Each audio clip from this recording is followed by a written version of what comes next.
예, 오늘 하나님의 말씀은 요한복음 5장 1절에서 9절, 제목은 은혜의 집이라는 말씀입니다.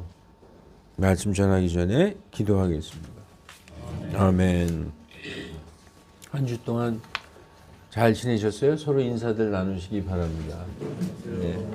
네. 안녕하세요. 반갑습니다. 반갑습니다. 여러분 감기 걸리지 마세요. 저처럼 2주일 동안 아주 혼났습니다. 이제 완전히 완쾌돼서 컨디션도 좋고 너무나 감사합니다. 자, 오늘 하나님의 말씀은 은혜의 집입니다. 은혜의 집. 여러분 오늘 요한복음 5장 1절부터 9절까지 우리가 같이 읽었는데 어떠세요? 이 말씀이 조금도 의심 없이 딱 마음에 와 닿습니까? 아니면은 무슨 천사가 하늘에서 내려오고 물을 짓고 그래. 거기에 뭘 또 들어가면 낫고 그래. 여러분, 성경은 오직 진리를 기록한 책이에요. 믿지 않는 사람들이 볼 때는 전설처럼 들리고 신화처럼 들릴 수밖에 없어요. 그러나 믿는 우리가 이 말씀을 들을 때는 조금도 생각해 본 적도 없이 그대로 받아들이게 되는 것이죠. 그래서 이 요한복음을 기록한 사도 요한이 요한복음이 21장까지 되어 있거든요. 거의 끝부분 한 20장 맨 끝부분에 뭐라고 써 있느냐. 내가 이것을 기록한 것은 너희가 이 하나님의 말씀을 듣고 믿게 하려 함이다. 이렇게 했습니다. 요한복음 20장 31절에 이것들을 기록하면 이것들 요한복음에 나오는 쫙 여러 가지 얘기가 있어요. 요한복음에는 예수님이 보여주신 7개의 기적이 나옵니다. 7개의 기적. 여러분 우리가 요한복음의 2장에 예수님께서 이제 30세가 되셔서 개인의 삶이 아닌 이 메시아의 삶으로서 공적 삶, 공생애를 시작하면서 가장 처음 보이신 기적이 기억나죠? 갈릴리 가나의 혼인잔치에서 혼인잔치에서 포도주가 다 떨어졌어요. 잔치집에 술이 다 떨어졌으니까 잔치가 이상하게 되겠죠. 빨리 술 가져와 그러고 난리 났겠죠. 그랬을 때 예수님의 어머니 마리아가 예수님에게 지금 이 잔치집에 술이 다 떨어졌다 이렇게 얘기하는 장면이 나옵니다. 예수님께서 아직은 내 때가 아닙니다. 하지만 어머니의 말을 듣고 이제 물 항아리 6동이를 포도주로 변하게 하는 그 기적. 여러분 사람이 그거 할 수 있어요? 물을 포도주로. 사람들이 먹어보고 야, 이 포도주 아니 여태까지 이렇게 좋은 포도주를 남겨놨단 말이야 할 정도로 그런 포도주를 물로 포도주를 만드는 기적서부터 해가지고 또 우리 요 5장 바로 직전에 4장에 보면은 어떤 귀족의 아들이 거의 다 죽어가는데 말씀만 하셔서 살린 그런 사건이 나오지 않습니까? 오늘 이제 이 세 번째 기적이 이 베데스다 연못가에 있는 38년 된 병자를 고치신 이 기적입니다. 이런 모든 것을 기록한 목적이 뭐냐? 예수님께서 하나님의 아들 그리스도이심을 너희가 믿게 하려 함이요. 그래서 예수님이 기적을 보이신 것은 어떤 놀라운 걸 보여서 자기가 이런 사람 이게 아니라 내가 바로 하나님의 아들이다. 사람은 할 수 없지 않느냐. 하나님이기 때문에 이걸 할 수 있다. 사람이 사람을 말씀으로 고칠 수 있어요? 그게 불가능하잖아요. 내가 이것을 하는 것은 내가 바로 하나님의 아들이심을 너희에게 보여주기 위한 표적이다. 이런 것이라는 거죠. 그래서 그런 거를 기록했어요. 그래서 요한이 기록한 목적이 예수님께서 하나님의 아들 그리스도이심을 너희가 믿게 하려고 내가 기록했다. 또 믿고 그분의 이름을 통하여 너희가 영원한 생명을 얻게 하려 함이다. 이렇게 말씀하고 있는 것입니다. 여러분 예수님의 공생의 당시에 그러니까 예수님이 살아생전 당시에 예루살렘 유대 지방에 있던 사람들은 예수님께서 행하신 그 기적들, 그 표적들을 직접 눈으로 보고 직접 그 중에는 은혜를 체험한 당사자들도 있었어요. 정말 병을 고친 사람들도 있었는데 그들은 눈으로 봐야지만 믿었어요. 유다인들, 히브리인들, 이스라엘 사람들의 특징은 보지 않으면 절대 안 믿어. 그게 그 사람들의 특징이에요. 그게 당연한지도 몰라요. 여러분들은 어떻습니까? 우리도 아마 밖에 나가서 제가 어떤 환자를 고쳐봐요. 여기 진짜 난리 날 겁니다. 난리 날 거예요. 아마 여기 그 텐트 치고 온 나라의 병자들이 다 모여들걸요. 그냥 보는 것이 믿는 것이다. 보면 뭐 믿는 거 당연하죠. 그러니까 유다인들이 그랬다는 거예요. 그래서 예수님이 이런 말씀하셨어요. 그때 예수님께서 그에게 이르되 너희는 표적들과 이적들을 보지 않으면 도무지 믿으려 하지 아니하는도다. 말로다가 해서는 믿지 않는 백성이었어요. 그래서 이 요한복음에 나오는 이러한 기적들은 내가 하나님의 아들 그리스도다라는 것을 보여줘서 백성들로 하여금 믿게 하기 위해서 행하시는 표적인데 그걸 뭐라고 얘기하느냐? 메시아의 표적이라는 거예요. 내가 하나님의 아들 메시아다. 그 메시아의 표적이라는 거예요. 네. 그래서 사람들은 할 수 없는 오직 하나님의 아들이시기 때문에 하실 수 있는 기적들을 보이심으로 메시아임을 믿게 하기 위한 표적이었다. 그런데 여러분, 우리는 어떤가요? 현 시대의 우리는 예수님이 행하신 기적들을 눈으로 직접 본 적이 있나요? 없잖아요. 없는데 여러분들은 어떻게 믿어요? 그죠? 제가 이 질문이 굉장히 어리석은 질문이에요. 어떻게 믿냐고? 믿음이 있으니까 믿죠. 믿음이 있으니까. 믿음이 있기 때문에 이 성경 말씀을 믿는 거예요. 믿음이 없으면 도저히 믿을 수가 없어요. 여러분, 창세기 1장 1절에 뭐라고 써 있어요? 처음에 태초에 하나님께서 천지를 창조하시니라. 여러분, 이거 믿어요? 이거 믿으면 성경에 있는 거 다 믿게 되는 거예요.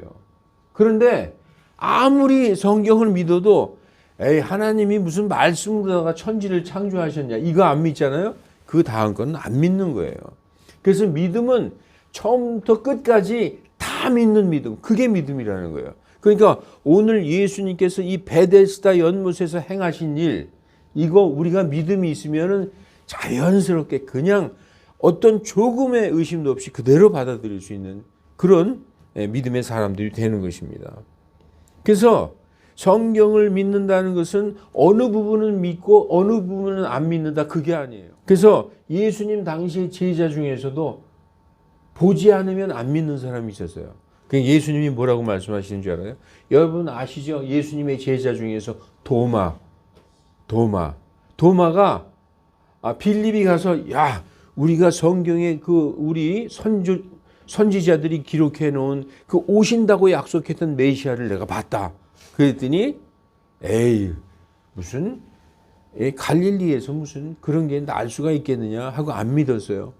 그러니까 예수님께서 그에게 이르시되 도마야 너는 나를 보았으므로 믿었으나 보지 않고도 믿은 자들은 복이 있도다 하시니라. 이렇게 예수님이 말씀하셨어요. 그러니까 예수님 당시에 예수님을 쫓아다니고 예수님의 모든 표적들을 눈으로 본 사람보다 더 복되고 더 믿음이 있는 사람들이 바로 여기 앉아있는 우리라는 거예요. 여러분, 우리는 본 적이 없잖아요. 보지 않고 믿잖아요. 여기서 예수님이 뭐라고 그랬어요? 보지 않고 믿은 자들은 복이 있도다. 믿음은 원래 보는 것은 믿음이라고 안 그래요. 보았는데 뭘 믿어? 여기 컵이 여기 있는데 뭘 믿어요? 그러니까 눈에 보이진 않지만 그거를 눈으로 보는 것보다 더 확실하게 알고 믿는 것이 그것이 믿음이다라고 성경은 말씀하고 있는 것입니다. 하나님은 보이는 것을 보고 믿은 자들보다 보지 않고 말씀만 듣고 믿은 사람이 복이 있다. 그게 진짜 믿음이다라고 얘기하는 거예요. 그래서 여러분 이 시대에 우리가 뭐 갖고 믿어요? 이 하나님의 말씀, 기록된 성경, 바이블, 이걸 보고 믿는 게 진짜 믿음이라는 거예요. 보고 믿는 믿음보다 더 복된 믿음이다라고 말씀하고 있는 것입니다. 여러분, 마태복음에도 이런 말씀이 있어요. 마태복음 8장에 보면 그때 로마 시대잖아요. 그 이스라엘이 로마의 지배하에 있었으니까 로마 부대의 백부장이 그러니까 한 중대장쯤 되는 거죠. 중대장, 대대장쯤 되는 사람인데 예수님한테 왔어요. 쫓아와서 선생님, 우리 내 집에 종이 지금 마비가 들어가지고 막 아주 온몸이 마비에 걸려서 지금 너무나 괴로워합니다. 내 종을 좀 고쳐주시옵소서. 그러니까 예수님이 딱 들으시고 그래 가자 같이 그래요. 같이 가자 그랬더니 이 백부장이 뭐라 그런 줄 아세요? 선생님이 제 집에 오시다니 제가 감당할 수 없습니다. 말씀만 하소서. 말씀만 하시면 내 종이 낫겠나이다. 얼마나 엄청난 믿음이죠. 뭐 와서 손을 얹어서 뭐 이런 것도 필요 없고 그냥 말씀만 하라는 거예요. 그러니까 예수님이 뭐라고 말씀하셨어요? 마태복음 8장 8절에 주여 주께서 내 지붕 아래로 오심을 내가 감당할 자격이 없사온즉 오직 말씀만 하소서. 그러면 내 종이 낫겠나이다. 10절에 뭐라 그래요? 예수님께서 그 말을 들으시고 놀라사 따르던 자들에게 이르시되 진실로 내가 너희에게 이르노니 이스라엘에서 이렇게 큰 믿음. 지금 이 사람은 로마인이잖아요. 이방인이란 말이에요. 근데 이스라엘 백성 중에서도 이런 믿음은 내가 본 적이 없다. 이렇게 예수님이 놀라는 장면이 나옵니다. 여러분, 그래서 오늘 이 베데스다 연못에서 예수님이 행하신 일, 이제 우리가 한번 살펴보십시다. 오늘 본문에 예수님은 유다인의 명절에 예루살렘으로 올라가셨어요. 예루살렘은 명절을 지키러 온 사람들로 붐볐습니다. 북적거렸어요. 예루살렘으로 올라가신 예수님은 먼저 어디로 가셨느냐? 베데스다 연못으로 가셨습니다. 베데스다라는 연못의 이름이 바로 오늘 제목인 뭐예요? 베데스다가 바로 은혜의 집이라는 뜻이에요. 은혜의 집이라는 그 이름을 가진 연못으로 가셨어요. 그곳에는 5개의 주랑이 있었어요. 기둥들이 이렇게 있는, 기둥들이 여러 개가 있어서 그 기둥들 안에 이렇게 사람들이 있을 수가 있는 그런 주랑이 5개나 있었다는 거예요. 그러니까 연못이 좀 큰 연못이죠. 그 주랑들 안에는 오늘 본문 말씀처럼 허약한 자, 눈먼 자, 다리 저는 자, 병자들이 많이 있었어요. 왜 연못 주변에 그렇게 많이 있었을까? 전에 내려오는 이야기가 있습니다. 이거는 성경도 진실로 얘기하고 있어요. 그러니까 이거는 그냥 소문에 그치는 게 아니라 정말 있었던 얘기죠. 천사가 내려와서 연못에 내려와서 물을 휘저을 때가 있다는 거예요. 그때 누구든지 먼저 들어가는 사람의 병이 낫게 된다. 그래서 모든 병자들이 그 베데스다 연못 주변의 주랑에서 기다리고 있는 거예요. 언제 천사가 내려와서 물을 휘저을지 모르니까. 그래서 이 베데스다는 그 병자들이 잔뜩 있었고 하나님의 은혜를 기다리는 사람들로 가득했습니다. 여러분, 은혜는 뭐죠? 은혜는 거저 주시는 선물이에요. 공짜로. 근데 여기는 누구든지 남보다 먼저 들어가야 돼. 내 발로 다 들어가야 돼. 그런데 여기에 누가 있었느냐? 거기에 38년 동안 병약함을 지닌 어떤 사람이 있었다. 38년 동안 한마디로 어떤 병에 앓았다는 거죠. 38년 동안 병에 앓았다 하면은 이거는 거의 살아있어도 거의 죽은 자나 다름없는 거예요. 그냥 그 병 때문에 그 병 고치려고 그 사람이 하는 일은 그냥 연못 옆에 있는 것밖에 없어요. 그 사람의 소망은 저 연못에 들어가서 내 병을 고쳐야지. 그거밖에 없었던 사람입니다. 그래서 어떤 병자가 계속 그 자리에 있었다. 저는 이 말씀을 읽을 때 그러면 38년 동안 여기 있었나? 하여튼 병에 걸린 지 38년이 됐는지 여기 온지 38년이 됐는지 모르지만 계속 거기에 있었다는 느낌이 주는 거예요, 이 말씀에. 그런데 예수님께서도 그렇게 말씀하고 있어요. 그가 이제 그런 상태로 오랫동안 있은 줄 아시고, 그러니까 이 병자가 오랫동안 거기 있었다는 것을 예수님도 아셨다는 거예요. 아시고 예수님이 이렇게 보니까 참으로 불쌍하고 측은한 마음이 드셨어요. 그래서 그에게 물어보십니다. 네가 온전하게 되고자 하느냐? 그런데 그 병자의 대답은, 여러분, 병자가 네, 정말 나의 병이 낫길 원합니다, 이렇게 대답했어요, 본문에?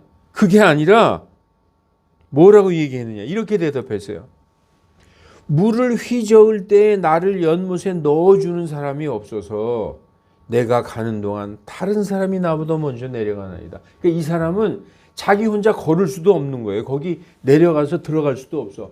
그러니까 쳐다만 보고 있는 거예요. 아유, 내가 먼저 들어가야 되는데 저 사람이 먼저 가네, 이러고 거기에 계속 있는 거죠. 그 정도로 몸이 약하고 병자인데 예수님은 그가 오랫동안 그렇게 있는 걸 보고 계셨던 거죠. 그리고 이 사람은 거의 죽은 자나 다름없는 사람입니다. 그런데 이 사람도 뭐 어떻게 생각하느냐, 고정관념이 있어요. 내가 저 연못에 들어가야만 나을 수 있다. 저 연못에 들어가야만 나을 수 있다. 우리도 세상을 살면서 나는 이렇게 해야만 한다는 우리의 고정관념이 있잖아요. 우리의 생각이 있어요. 우리의 생각. 이 사람도 이 사람의 생각은 다른 게 아니에요. 내가 온전하게 되고자 하느냐, 예수님이 물었을 때 네, 나 좀 낫고 싶어서 낫고 싶습니다, 이런 얘기도 하지 않고 저기 들어가야 된다는 거예요. 저기. 그런데 예수님이 뭐라고 말씀하시느냐. 예수님이 일어나 네 자리를 들고 걸어가라, 이렇게 얘기해요. 많은 사람들은, 거기에 있는 많은 병자들은 거기에 들어가야 낫는데 그게 머릿속에 딱 박혀 있는데 어떤 사람이 오셔서 일어나서 네 자리를 들고 걸어가라 그러는 거예요. 근데 여러분 같으면 어떻게 생각하시겠어요? 누구신데요? 어디서 오셨죠? 누구신데요? 뭐 자꾸 물어볼 거 아니에요. 근데 이 사람은 달랐어요. 이 사람은 어떻게 했는 줄 알아요? 곧 온전하게 되어 자기 자리를 들고 가니라. 예수님이 네 자리를 들고 걸어가라 그랬더니 이 사람이 곧 온전하게 돼요. 여기 보면 말씀이 있잖아요. 걸어가니까 온전하게 되었다라가 아니에요. 온전하게 되어 걸어갔다. 이게 뭔지 아십니까? 우리가 지난 시간에 열왕기하 5장에 나아만 장군, 시리아의 나아만 장군 얘기를 들었잖아요. 그 나아만 장군은 어땠어요? 나더러 요단강에 가서 7번 씻으라고? 어이, 괘씸하네. 아니, 내가 씻을 데가 없어서 여기 왔냐? 그래, 그렇지만 한번 씻어보자, 밑져야 본전이니까. 가서 씻었더니 낫잖아요. 구약의 이 믿음의 어떤 형태는 무엇을 했더니 의롭게 되는 거예요. 여기 지금 신약의 예수님을 만난 이 병자는 딱 마음으로 받아들이는 순간에 먼저 어떻게 되느냐, 온전하게 된 다음에 걸어간 거예요. 그러니까 이 말씀을 보면 이 사람이 예수님의 말씀을 받아들이는 순간, 그 순간에 완전하게 된 거예요. 어떻게 해서 열심히 했더니 완전하게 된 게 아니라, 여러분 이 말씀을 보십시오. 일어나 네 자리를 들고 걸어가라 그랬더니 곧 온전하게 됐다는 거예요. 이게 어디에서 일어난 일입니까? 마음에서 일어난 거예요. 마음에서 이분의 말씀을 받아들인 즉시 이 사람이 온전하게 된 거예요. 우리가 그랬다는 거예요. 우리 아까 집사님 기도에 우리가 38년 된 병자와 같았었다. 옛날에 죽은 자였어요. 성경에 그렇게 써 있어요. 우리는 죽은 자였었다. 살아있는데요. 하나님이 보시기에는 영적으로 죽은 자였었다는 거예요. 영적으로. 우린 몸은 살아있었죠. 그러나 하나님이 보신 때는 영적으로 사망한 상태에 있었어요. 우리가. 그 병자하고 똑같았던 상태죠. 근데 우리가 살다가 우리에게 하나님의 말씀이 들어오고 우리가 그 말씀을 딱 붙잡은 순간 우리는 온전하게 된 겁니다, 여러분.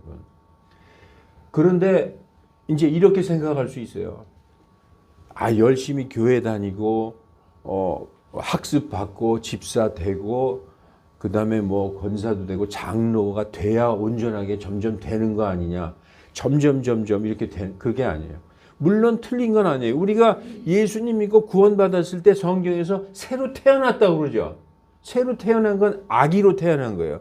아기가 하나님의 말씀인 이 젖을 먹고 점점 믿음이 자라나지만 태어난 건 변할 수가 없는 거예요. 태어났다는 거는 그 한 사람의 생명이 새로 난 거예요.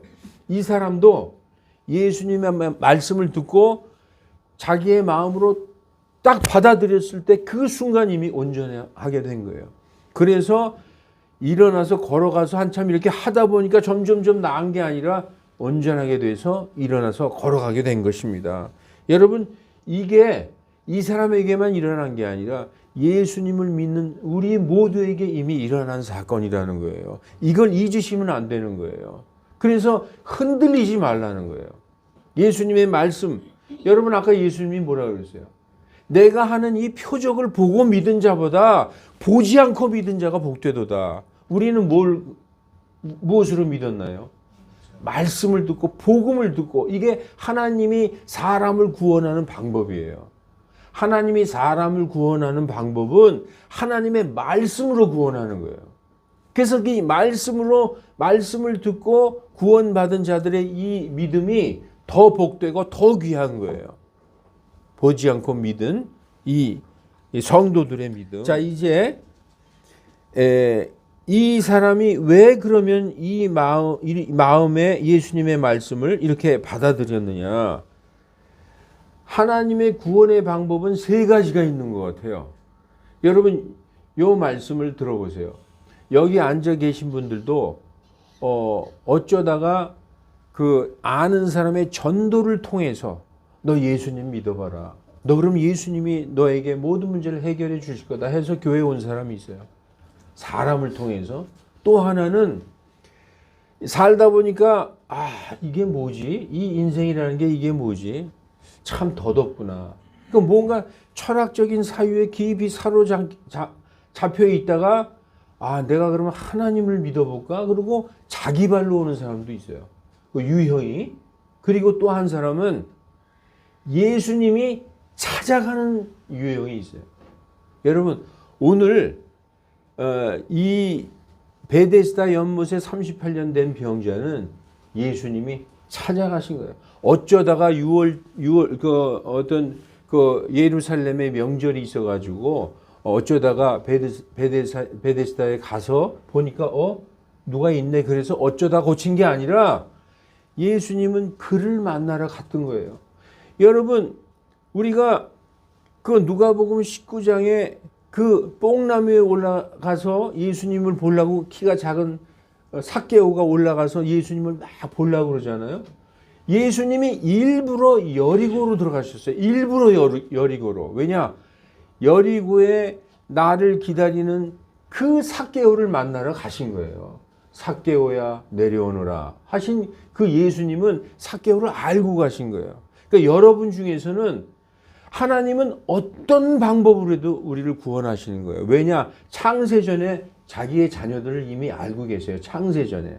그러니까 사람의 전도를 통해서 부르시기도 하고 또 스스로의 마음을 말씀으로 격동시켜서 하나님에게도 나오게 하고 또 이렇게 예수님이 직접 찾아가서 구원하시는 경우도 있다는 거예요.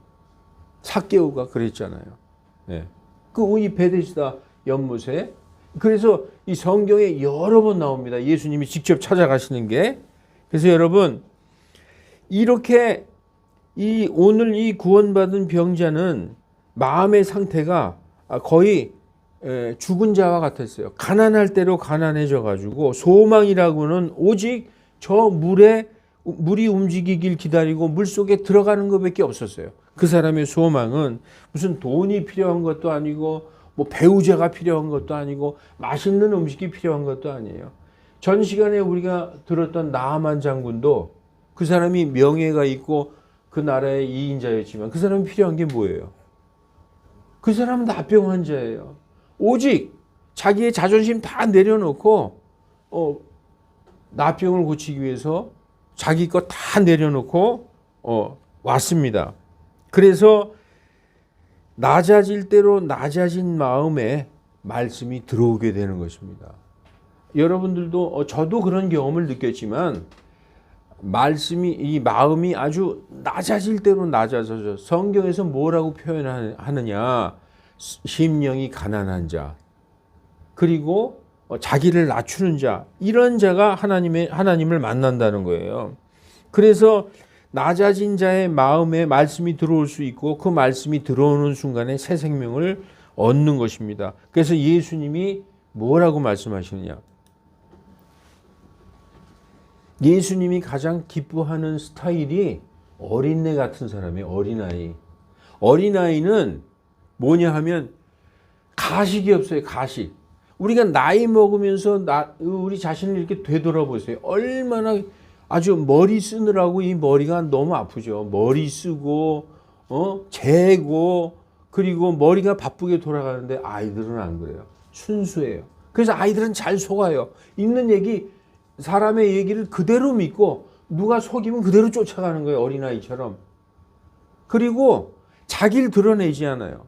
누가 야단치면 울고 말아요. 이렇게 이 마태복음 18장 3, 4절에 예수님이 뭐라고 얘기하시느냐? 진실로 너희에게 이르노니 너희가 회심하여 어린아이들과 같이 되지 아니하면 하늘의 왕국에 들어가지 못하리라. 그러므로 누구든지 이 어린아이처럼 자기를 낮추는 자, 곧 그가 하늘의 왕국에서 가장 큰 자니라. 오늘 이 베데스다 연못가의 이 병자는요, 우리가 볼 때는 그야말로 있으나 마나 사나 죽으나 그냥 시체 같은 사람이었어요. 그런데 그에게 뭐가 있으나 자기를 죽기까지 낮추는, 그게 그에게 있었어요. 예수님이 그걸 보신 거죠. 그것으로 구원받은 것입니다. 여러분, 우리가 세상 살면서 정말 착하고 배운 것도 많고 정말 이성적이고 논리적이고 그런 사람 중에서 구원받지 못한 사람 많이 있어요. 왜냐? 겉으로는 겸손하게 보여도 실제 그 사람의 마음이 낮춰진 적이 없기 때문이에요. 여러분, 때로는 하나님께서 어떤 사람을 죽기까지 낮출 때가 있어요. 그 사람이 하는 것마다 완전히 망해서 정말 자살하고 싶다 할 정도로 낮춘다거나 그 몸을 치셔서 완전히 이 38년 된 병자처럼 몸을 치셔서 하나님만 바라보게 하신다든지 완전히 낮추는 수가 있어요. 그렇게 해서라도 하나님은 자신의 백성을 부르시는 경우가 있습니다. 그래서 여러분, 오늘 이제 말씀을 마치겠습니다. 오늘 본문 말씀에서 죽은 자나 다름없었던 사람이 새 생명을 얻은 것은 오직 그 사람이 한 것 딴 거 없습니다. 그냥 예수님의 말씀을 마음으로 딱 받아들이는 순간에 그냥 나아버린 거예요. 오늘날 하나님께 영적으로 죽은 자나 다름없는, 아니 죽어 있는 사람들이 세상에 많이 있습니다. 이런 사람들은 하나님의 말씀보다 자기 생각대로 사는 사람이 대부분이에요. 내 생각이 꽉 차 있고 나의 경험, 나의 지식, 나의 주관이 여기 꽉 차 있으면 예수님 절대로 들어올 수 없어요. 이걸 비우고 낮추고 죽기까지 낮출 때, 그래서 오늘 본문의 병자처럼 아무것도 할 수 없는 것이 우리 인생에 있음을 알게 되고, 여러분, 제가 우리들 중에서 옛날에 그런 경험이 있을 거예요. 딴 건 다 되는데 이거는 안 돼. 딴 건 다 되는데 자식은 내 마음대로 안 돼. 딴 건 다 되는데 사업은 내 마음대로 안 돼. 딴 건 다 되는데 건강은 내 마음대로 안 돼. 이런 사람의 인생 중에서 내 마음대로 도저히 할 수 없는 단 한 가지가 있잖아요. 그것으로 사람이 낮춰지는 거예요. 그럴 때 사람이 이건 내 힘으로 안 되는구나. 하나님, 도대체 이건 뭡니까? 왜 나한테 이런 걸 주십니까? 하고 하나님을 찾게 되는 거예요. 그때 우리의 마음이 낮아지는 것입니다. 그래서 이 오늘 본문의 38년 된 병자처럼 아무것도 할 수 없는 것들이 우리 인생에 있음을 알게 되고 정말로 절박할 때 사람들은 하늘을 쳐다봅니다. 하나님, 정말 하나님 왜 그러세요? 나 좀 도와주세요. 정말 왜 나만 갖고 그러세요? 그리고 정말 눈물로 뿌리며 기도할 때 그때 하나님 만나는 거예요. 그래서 여러분, 배부른 사람, 부자는 하늘의 왕국에 들어가기가 낙타가 바늘구멍 들어가기보다도 힘들다는 거예요. 절실하고 절박하고 간절하고 찾으라 그러면 너희가 찾을 것이요, 구하라 그러면 너희가 구할 것이요, 두드려라 그러면 열릴 것이다. 그러한 절박함이 있을 때 우리 하나님을 만나게 되는 것입니다. 찾아가시는 겁니다. 그리고 어떻게 친구를 통해서라도 가게 되는 거예요. 그리고 아니야, 내가 이렇게 살면 안 되겠어, 하나님이 계시다며, 그럼 한번 가봐야지. 어떻게 해서든지 그분을 만나는 기회가 오는 것입니다. 그래서 여러분, 이거 내 던져야 돼요. 우리가 상상들을 내 던지고 우리의 경험과 우리의 어떤 고정관념, 저 물에 들어가야 되는데 이거 내 던져야 된다는 거예요. 그리고 하나님을 아는 지식을 거슬러 스스로를 높이는 모든 높은 것, 교만한 생각 던져야 된다는 것입니다. 그래서 모든 생각을 사로잡아 그리스도 말씀에 순종할 때 그때 하나님을 만나게 되는 것입니다. 내 생각과 경험과 지식을 내려놓고 겸손하게 말씀을 받아들여서 새 생명을 얻은 오늘 본문의 병자처럼 모든 문제를, 여러분 지금도 문제가 있습니까? 모든 문제를 한순간에 이렇게 하다 보면 해결받는 게 아니라 한순간에 해결받는 거예요. 한순간에 해결받는 복된 우리 모두가 되시기를 주 예수 그리스도의 이름으로 축원합니다. 네, 기도하겠습니다. 거룩하신 하나님, 많은 사람들이 참으로 진리를 찾으려고 자기의 뜻대로 학문대로 철학을 찾아서 그리고 자기의 경험을 따라 그것을 구하지만 결국은 그것이 하늘에 있다는 것을 알지 못하고 있습니다. 하나님, 이렇게 우리가 우리의 것들을 내려놓고 어린아이와 같은 마음으로 하나님의 말씀을 받아들일 때 일순간에 모든 것이 해결되는 것을 우리 성경을 통해서 알았습니다. 오늘 예수님께서도 우리에게 그것을 말씀해 주시고 있습니다. 내 생각과 내 고정관념을 내려놓고 아주 낮은 마음으로 겸손하게 주님의 말씀대로 믿고 받아들일 때 우리가 새로 태어나게 됨을 가르쳐 주시고 있는 것을 깨달았습니다. 하나님, 우리 인생에서 또 우리 가정에서 우리의 배우자, 우리의 자녀들이 이렇게 되기를, 또 되지 않으면 그를 위해서 기도하는 우리들 되게 하여 주시옵소서. 그래야 서로 이 말씀 안에서 완전히 하나가 되는 우리가 다 되기를 하나님께서 인도해 주시옵소서. 감사드리며 주 예수 그리스도의 이름으로 기도하옵나이다. 아멘.